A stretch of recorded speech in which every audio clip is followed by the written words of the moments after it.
This review contains spoilers.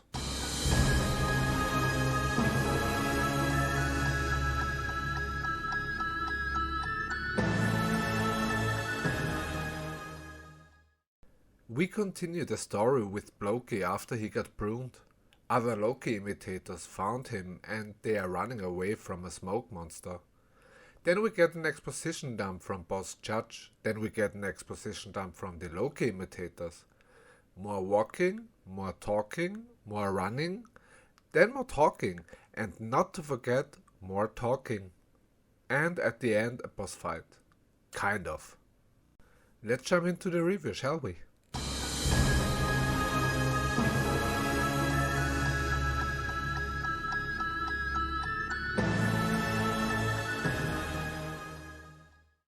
Let's start with Loki. He wakes up in the void, at least Loki calls it the void.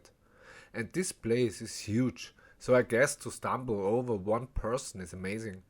They run away from the smoke monster. I guess they were scavenging? They seem to walk a long time since the city is nowhere to see. Loki gets then emotional and Loki threatens Loki with a small sword.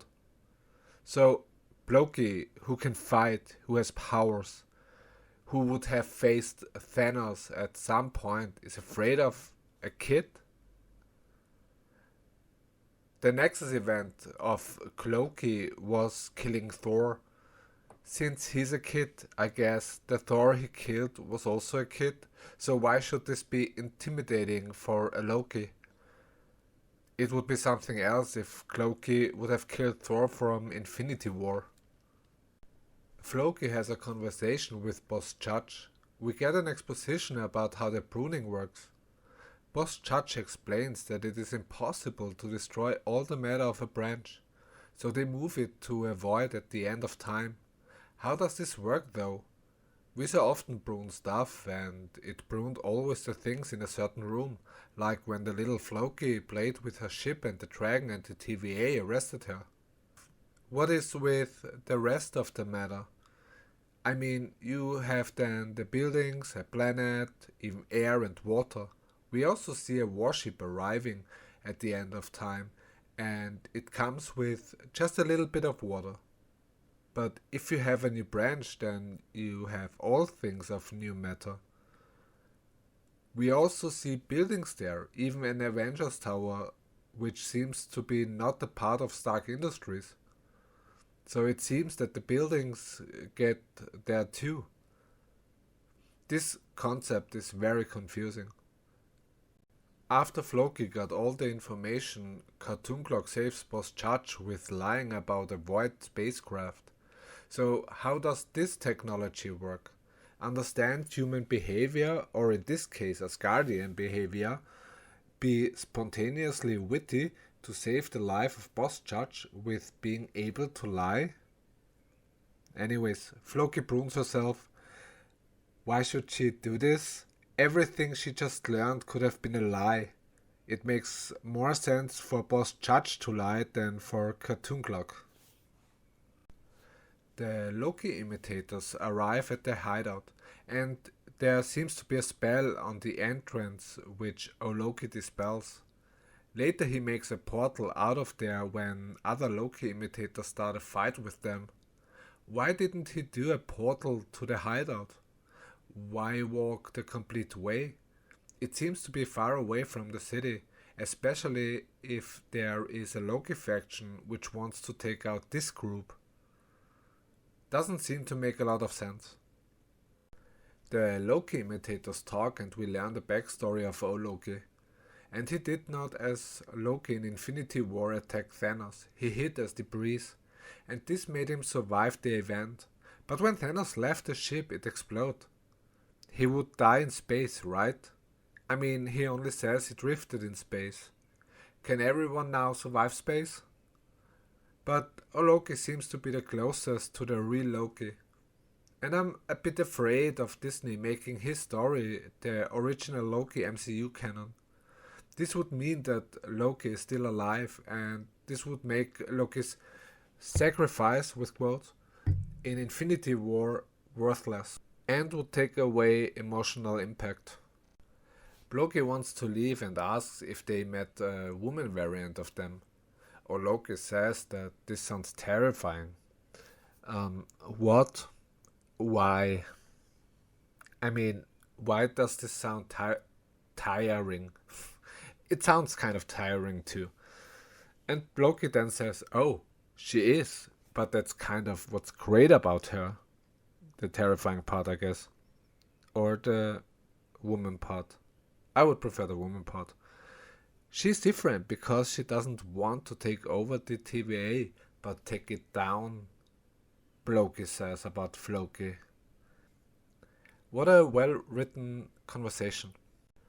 Floki wakes up after she burned herself. The smoke monster attacks her, and she just touches the thing. Ladies, we see what effect this has on things. Why doesn't it have the same effect on her?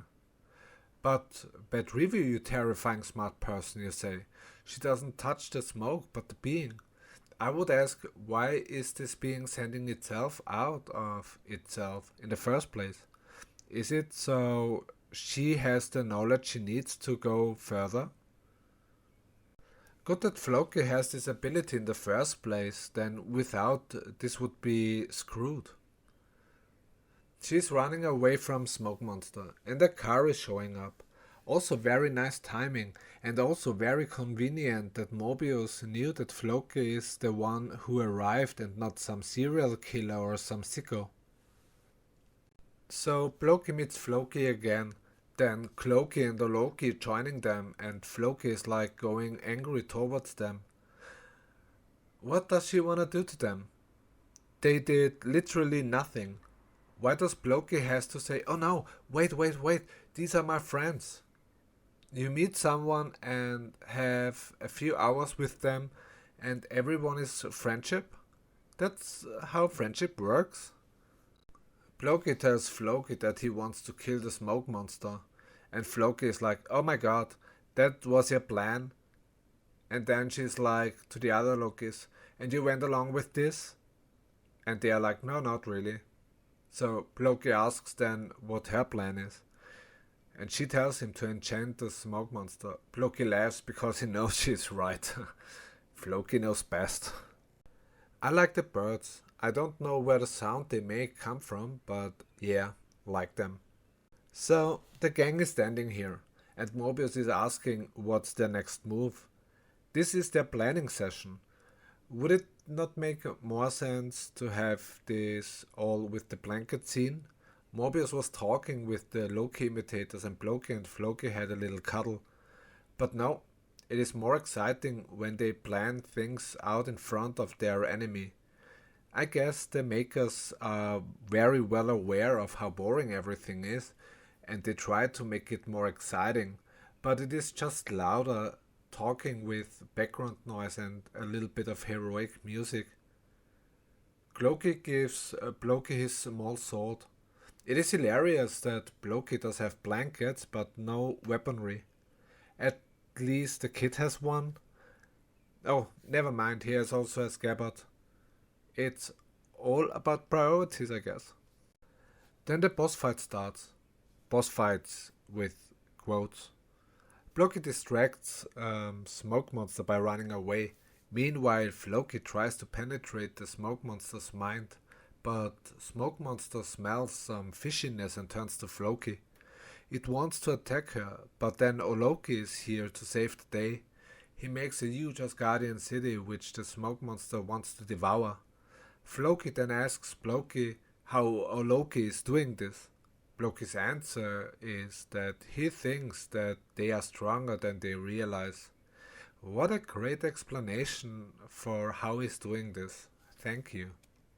Floki takes then Loki's hand and he's asking loudly what she is doing. I would say that she's holding his hand, but what do I know? Anyways, Floki answers with, "We are going to enchant it." He tells her that he doesn't know how. Her reply? She says, "You do, because we are the same." I'm not sure if things work that way, but thank you for this explanation as well. So Loki has the attention of the smoke monster. Meanwhile, Loki and Loki are holding hands and touching smoke monster, but everything is so hard, so Loki and Loki holding even closer hands. And then Loki can do it and does the same as Loki. The smoke monster kills Loki and turns to Loki and Loki, and they made it just before it hits them. Hooray! They made it! Loki's sacrifice was really heroic.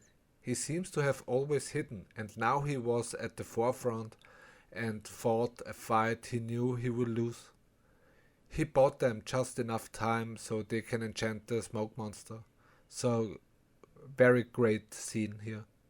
The episode was so bad, and it could have been so fun because the premise of the episode is so interesting with the different Loki versions. But how they do it is the most boring and uncreative execution. So, this was my review of episode 5. What did you think about this episode? Let me know in the comments below. If you like this video, please give it a thumbs up, subscribe to my channel and hit the notification bell. Follow me on Twitter, you can find the link in the description box down below. Thank you for watching, have a nice one, you take care, see ya.